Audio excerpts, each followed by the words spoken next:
Good morning. In today's episode of The Street, we will be talking about recent stories in news, sports, and food.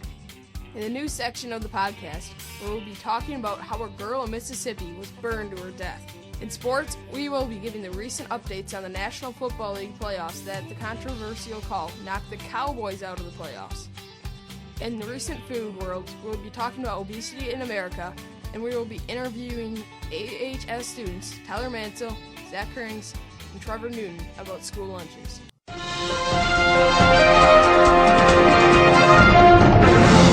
Welcome to the news podcast. I'm your host, Nate. In the latest news today, a Mississippi girl, Jessica Chambers, at the age of 19 years old, was found to be burned and was staggering along the side of the Panola County Road on December 6th. The Mississippi girl later died at the scene. Now, the reward to find the killer went up from $25,000 to $43,000. Jessica Chambers of Panola County was found shortly after 8 p.m. on the road staggering and had burns covering over 98% of her body. Now, this is a very tragic event, but the real question is, do you guys think that $43,000 is too much for this event? Well, I think that it may be a little too much money for this event, but it is a very painful way to die, and the killer should be punished. This is a very tragic event, but I really don't think somebody needs $43,000 to find the killer. I mean, $43,000. Some people don't even make that much in a single year. What would you do with that much money, Dom? I would buy as many Big Macs as I could. That's like 400 Big Macs. And I would not be buying salads. Well, if they do not find the killer fast, I am sure that they will not find him at all, because every person in Mississippi will be on the case because, they want their Big Macs. Oh, yeah. This is just a heartbreaking story, though, and that I hope it gets solved soon. Yeah, I hope so, but I don't think that $43,000 is too much money. I feel that this sum of money will get everyone in and around Mississippi looking for the killer.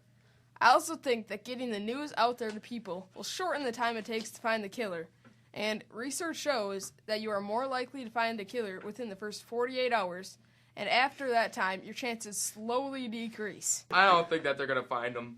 In other news, today there was a second black box found from the Air Asia plane, which was destroyed after landing in a body of water. The new report tells us that they found 46 bodies in the wreckage. The plane was finally spotted over a week ago. They also say that the Air Asia plane might have landed safely in the water before sinking. Do you guys think that they should start investing in a bigger search party to find more victims, or should they just keep the limited amount of searchers in the waters? Well, I definitely think that they should expand on the search, because if the plane did land safely on the water, the passengers would have had a chance to grab hold of something and start swimming. These people could have swam a long way if they had the chance, and if they would expand the search, they would find out for sure if the plane went down safely. Even if the search parties do not find anything farther out, they would still be sure that nobody survived and swam away from the wreck. Yeah, I agree with Max here that they should definitely expand on the search. I think that they will continue to find bodies in the ocean, but I think that the victim's family would like the body for like a funeral service for the victim. This was a very tragic event, and I hope that they find all of the victims, but I think that the sea creatures and ocean currents moved the bodies away or ate them. In other news, 3 people were killed and 107 are missing after a landslide in Indonesia. Rescuers struggled to reach more than 100 missing people on Saturday after a landslide was triggered by torrential rains and buried houses in a hilly district on the main island of Indonesia, Java. Fox News also reported that over 105 houses were swept away in the landslide. I hope they find all of the victims. I agree. Yep, I totally agree. This was just a tragic event. That's all for the news section. We go to Max with sports. Welcome to the sports part of the podcast with your host, Max Kubashak. First up, the scores of the divisional playoff games in the NFL. The Green Bay Packers hosted the Dallas Cowboys. The Packers won 26-21. The Denver Broncos hosted the Indianapolis Colts. The Colts won 24-13. The New England Patriots hosted the Baltimore Ravens. The Patriots won 35-31. The Seattle Seahawks hosted the Carolina Panthers. The Seahawks won 31-17. Now, let us jump right into that Denver and Indianapolis game. Nobody knows if Peyton Manning played his last football game, for his age is catching up to him and is very noticeable on the field. Manning played Sunday's game without knowing he had a torn right quad. Do you guys think that Peyton Manning is getting too old for this game, or are the usual injuries that happen on the football field just showing? I don't really think that Peyton Manning's amazing career is coming to an end. I think he will play one more year, but we already saw a great quarterback in Brett Favre playing overage and did not put up any numbers his last year. Peyton Manning's injury, I think, is purely about his age, and I think that he should retire as the best quarterback that ever played on the football field. Yeah, I agree with you. When you think Peyton Manning, you think that all-star quarterback. Now, that there has been some speculation on, is he getting too old for this game? We know that there was another all-star, Brett Favre, had a great career and broke a number of records, but ended on kind of a low note on an interception and an injury to lose the game for the Minnesota Vikings, who were competing for the NFC National Championship. Being a Vikings fan myself, I was absolutely furious with Favre for ruining the closest chance we had at the Super Bowl.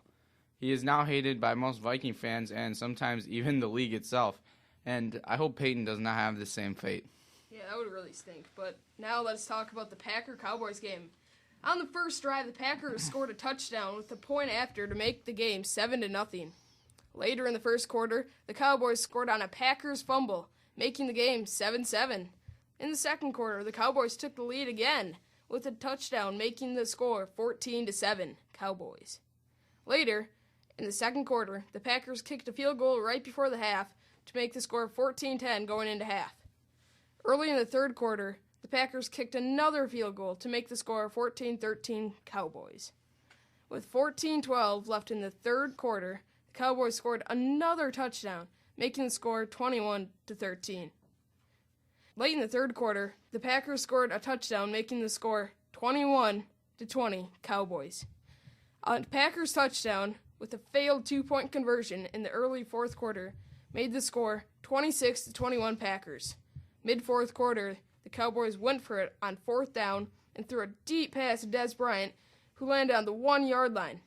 The official on the goal line making the call on the catch ruled the pass complete, but the Packers coach, Mike McCarthy, challenged the call, and the call was overturned because the ball popped out when it hit the ground. The Cowboys most likely would have scored on that drive if the Packers would have not challenged that play. That score that could have resulted if Dez Bryant had caught the ball would have drastically changed the game. The Packers won the game 26-21. I think being a Vikings fan, and as much as I didn't want that to be a catch, it was a catch because the rule says that the receiver has to be in full possession of the ball when he hits the ground, as well as the defender did knock it out of Dez Bryant's hands, so that is not a catch. So that was a good call by the referees, which is surprising as of lately because there has been a lot of horrible calls lately. Especially with the Cowboys. Yeah. Some people joke about the 12th man in the Cowboys offense. Yeah, really. Yeah, 12th man obviously being the refs. Being the referee. And the 13th man being Jerry Jones. Oh. Well, also in the sports news now, 4-time Supercross champion Ryan Villopoto announces his retirement before the 2015 season. Villopoto has won the last 4 Supercross seasons. The new question with Villopoto's retirement is, who's next? Who's going to be the next person to win the 2015 title, as Villopoto has gone 4 consecutive times. With many riders competing throughout the 12 more races, it could be anyone's chance to rise to the occasion and take the title.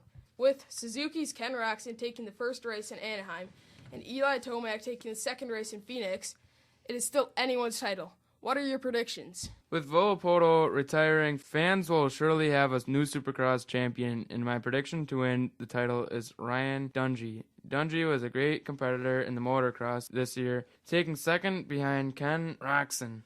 The other reason why I chose Dungey is because he has yet to be outside of 4th position in this year's race.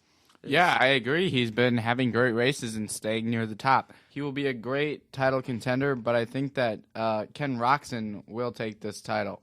With a great title win in this motocross series, I think that he has the confidence to win the Supercross series and become the next champion.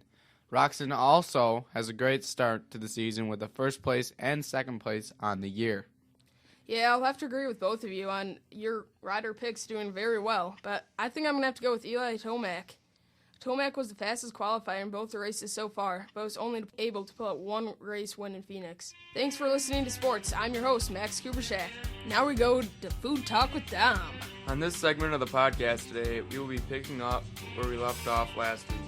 If you haven't listened to last week's podcast yet, stop this one and go back and listen to it. Okay, good. Last week we left off talking about school lunch, so this week we will start on this topic. Now time for an interview with Tyler Mansell, Zach Krings, and Trevor Newton on the school lunches in America. Today we have AHS student Tyler Mansell with us. Now, lunch today is mini corn dogs. Recently we've been hearing that lunches haven't been very good. How's today's lunch? It sucks. I'm digging the dogs. That's a good input, Mr. Mansell. We also have Mr. Newton here. What's your take on today's lunch? Well, thanks, Nate. It's the bottom diggity. You take some seconds, mix it with the sweet potato fries, get all the dipping sauce you need. That's all a playa need. That's great input. Thank you so much. Mr. Krings, what do you think about today's lunch? I like mittens because they're warm and easy to wear. Wow. We're getting great questions here. So my second question is, do you think that the portion sizes that Michelle Obama has incorporated into our lunch are a problem? Mr. Newton? I think they're a bit of a problem. At the ideal student, I'm looking at female, 5'7", about 120 pounds. Mr. Mansell beside me is a good 200-pounder, and by the looks of it, he may need to eat more than the 100-pound female. That is actually what we've been talking about. Thank you so much. Mr. Mansell, what about you? I need food because I'm a lard. Mr. Krings. Yes, Mansell's very fat. As I have said, if you want to have a heart attack by 20, let him have a heart attack by 20. You heard it here first, folks. AHS Lunch Live. Thank you. All right, we're back here with Trevor Newton, Tyler Mansell, and Zach Krings. And they've actually finished eating now, and we're going to ask them how the food tastes. Trevor, how was your lunch today? It tasted pretty bland. It could use a little seasoning and some salt on the sweet potato fries. But other than that, still pretty top-notch. All right, that's great. Mr. Mansell? Well, I have a sweet potato fry right here. If I just take it in to get a little taste. Get all 9,000 calories. So what do you think? That's about a 5.5, sir. 5.5 out of 10? Out of.